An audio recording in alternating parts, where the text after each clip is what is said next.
But if those biological males are required to dress with female athletes, does that constitute sexual harassment? Are you referring to transgender girls? Yes.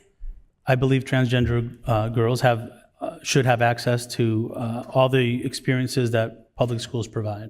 I now recognize Ms. Houchin for 5 minutes. Thank you, Madam Chair. Thank you for your testimony. I'm going to, in the spirit of time, just go through a few yes or no questions, Mr. Secretary.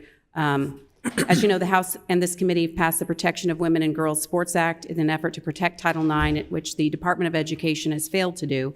As a parent of 2 female student athletes, I have a vested interest in this issue. Do you believe that requiring those women to undress in front of Leah Thomas and allowing Leah Thomas to undress in front of female athletes constitutes sexual harassment, yes or no?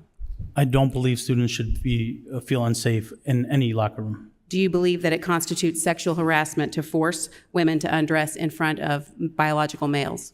I do believe forcing women to undress in front of biological males is a concern and a sexual, yes. So if Thomas identified as male, would requiring female swimmers to dress with him have constituted sexual harassment?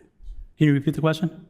If Leah Thomas identifies as male, would requiring female swimmers to dress with him have constituted sexual harassment? I think I know the line of questioning, and I'd be happy to entertain. Just say yes or no. It's not a yes or no question for me. It is a yes or no question. Is it sexual harassment or not? You can continue down. You can use your time to go down that line of questioning. If female athletes are sidelined from participation in women's sports or are denied awards or other recognition only because a male who self-identifies as a girl competes in the sport, does this constitute sex discrimination under Title IX? I'd be happy to discuss the merits of our proposal and hear your concerns about the policy, but this line of questioning yes or no, do you think that female athletes sidelined from participation in women's sports, if they're denied awards or recognition because a male who identifies as a girl competes in the sport, does that constitute sex discrimination under Title IX, yes or no? I believe the harassment and discriminations against transgender students is something that is rampant in this country.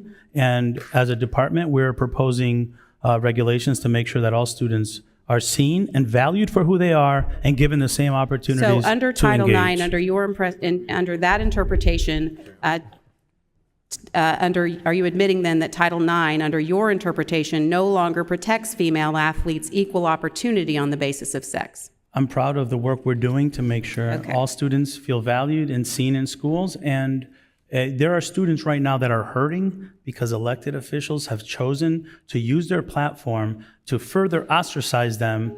And we take pride in making sure Why have you proposed regulation that will, under some circumstances, require schools and colleges to commit acts of sex discrimination under Title IX by permitting biological men to take the place of female athletes in women's sports?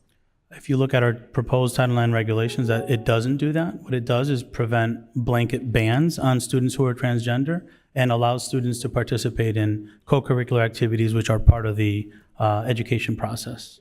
But if those biological males are required to dress with female athletes, does that constitute sexual harassment? Are you referring to transgender girls? Yes. I believe transgender girls should have access to all the experiences that public schools provide. Why is it not, why do you not feel that female athletes should be protected from sexual harassment?